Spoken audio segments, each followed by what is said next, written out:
Bonjour, bonjour bana Nzambe. Ezanga lisusu mwana musana tata Nzambe na komba Elijah Nathalie. Pokwa malamu,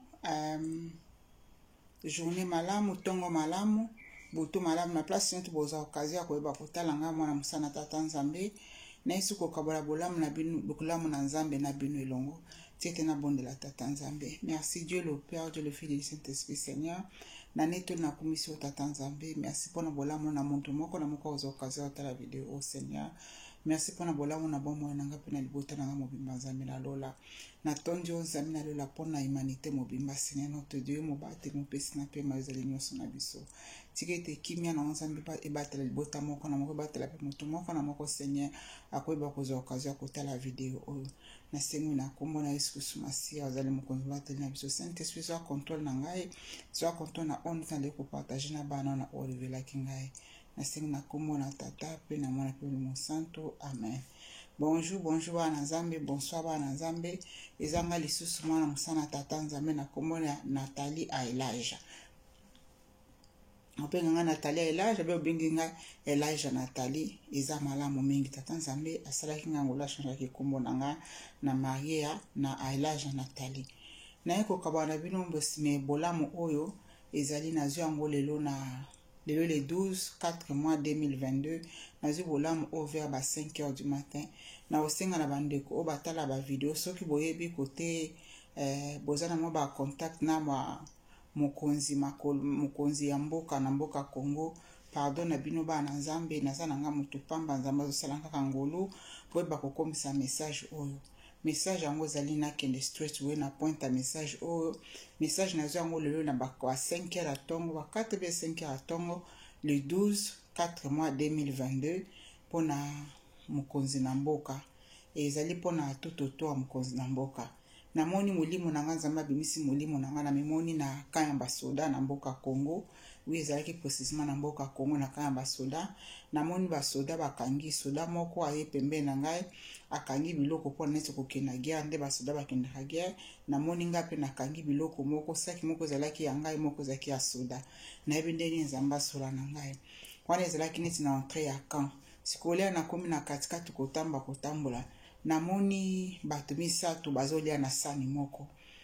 Bato baza na mulimo bakoyeba makambo na zoloba. Leo tanzo bana fungola parenthèse na kati na mulimo leo ozali komona makambo kamususu ezali teke moto ayebisa yo me yo moko mulimo ozo okoyi komona oza na kati na motema na moto okoyeba nini moto bapensa moto azali koyeba kopense mbala moko yo koyeba komona yango pe okoyeba ko comprendre langage ya moto eza na kati na mabom na kati na motema na ye yo komona yango ba o baza na kati na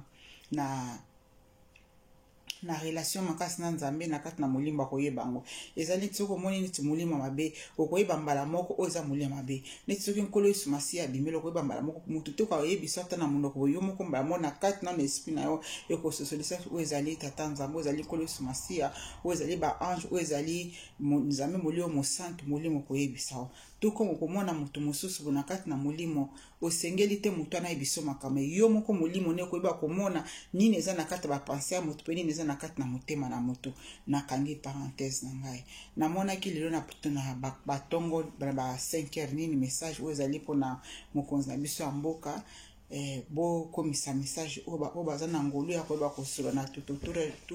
entourage ya mokonzi boyeba kokomisa mbe ba o baza ba camarade na ye batanga kine soki moko na bina tanga ke mosola na telefone bo komisa message ezala malamu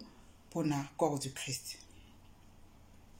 Nzambe bimisi mulimo wana koti na kayamba soda na moni soda moko akangi biloko na ye basaki na pona guerre na moni pe moko bakangisi pona ngai menga siko na memaki ya ngai te na tiki saki na ngai ba soda na bandi kotamba na kati ya camp kotamba na otamba na kati ya camp na yo komona 3 mbinga bazalaki ba soda te bazalaki 3 civil na 3 civil boyo ka place message yango bandi na 3 civil banda ko lebaki ba mbinga pena makasi mbala mo mulimo na ngai identifier bien mulimo na ngai sosoli bango bazalaki sécurité ya mokonzi na mboka bazali bato babenga bango ba garde corps basalaka pona sécurité ya mokonzi na mboka Congo ba garde corps babande kolia bango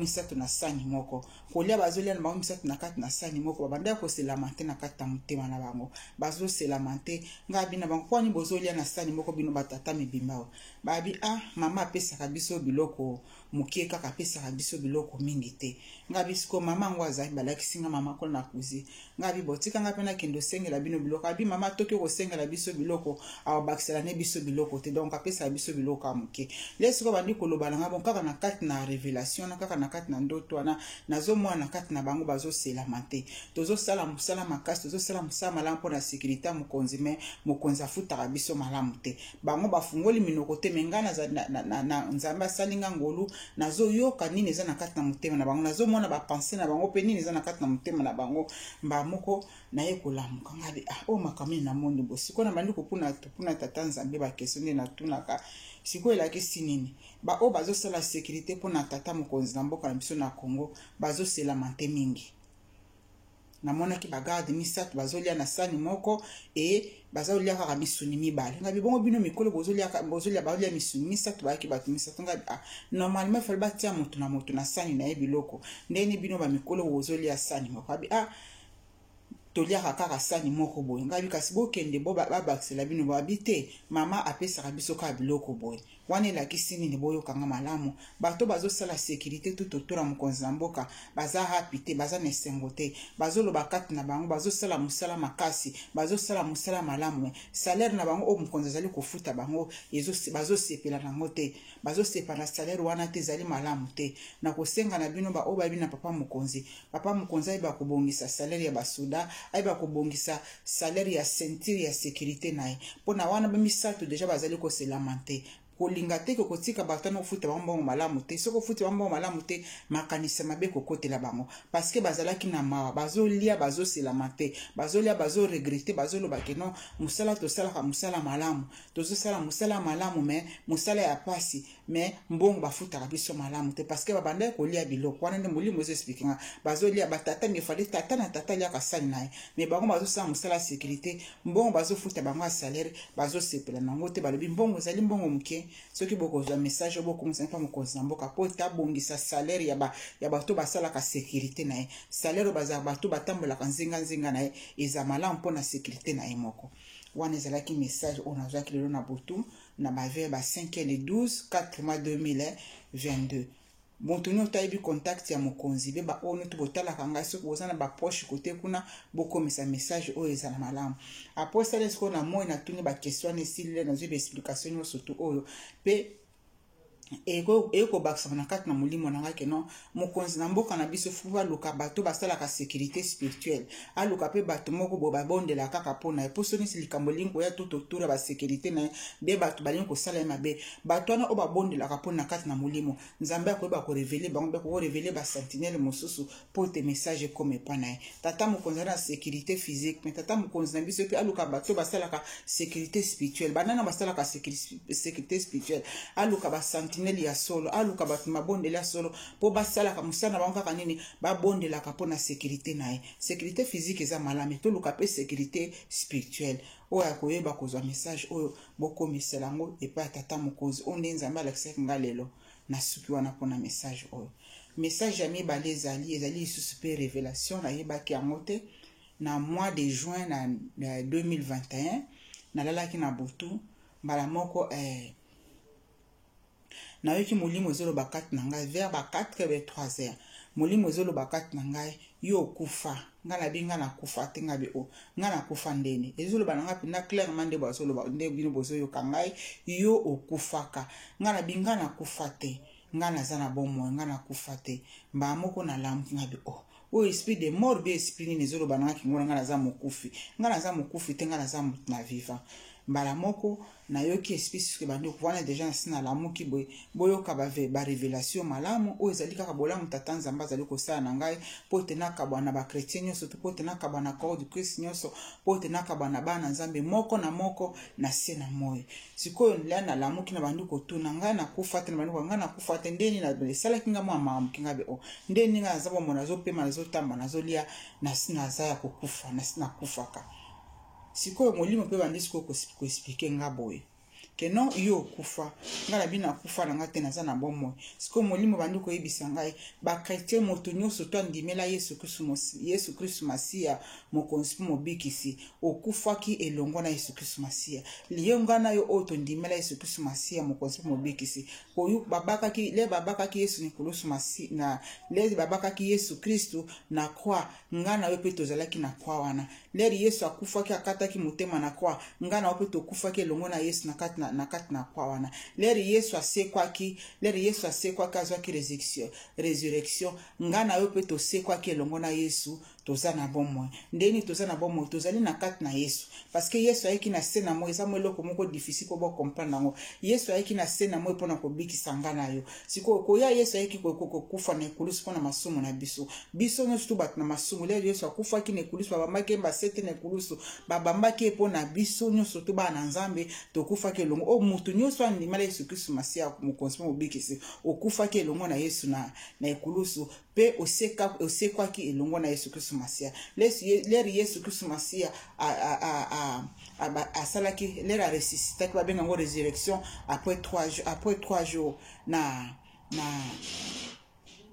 na place batiaki ngana yo biso ba oto ndimela Yesu Kristo Masia pe to ressuscitaki elongo na Yesu Kristo Masia o ezalaki révélation molimo alakisaki ngai o ezali révélation tata Nzambe alakisi ngai biso nyonso to ba oto ndimela Yesu Kristo Masia tokufaki pe tozana bomoi ndenge nini tozali ko vivre na se na moi mais Yesu azali ko vivre elongo na biso pamba te alongaki liwa na yo pe liwa na ngai na nzela na ekulusu lera asekaki na biso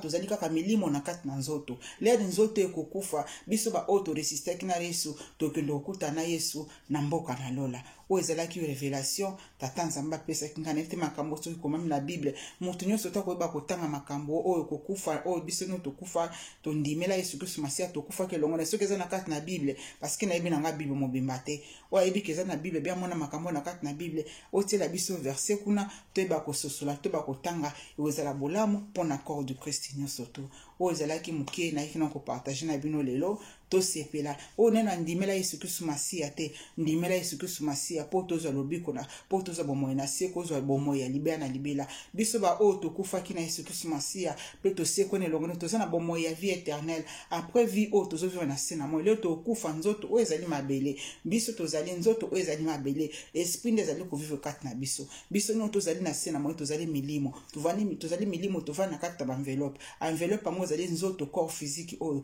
ekozonga na se na mabele ezonga na mabele parce que Nzambe akela biso na mabele to utaki na mabele nzoto ngo kozonga mabele mais biso o tozali milimo tokufaki elongo na Yesu Kristo Masia pe Yesu anazali ko vivre kati na biso na nzela molio mosantu tokozala enlever pe to vivre na vie éternelle o ezali bolamu Nzambe tata alakisaki ngai pona révélation ke biso no tondimela Yesu Kristo Masia tokufaki elongo na Yesu Kristo Masia le Yesu Kristo Masia ressuscitaki elongo na ye toza na esengo tobanga liwa te liwa ezali nango kaka passage ya kotika nzoto physique pona kendo kutana Nzambe na biso na likolo liwa ezali kaka passation ya nzoto physique pona kozonga na mboka koto toutaki na mboka o ezali na suka te na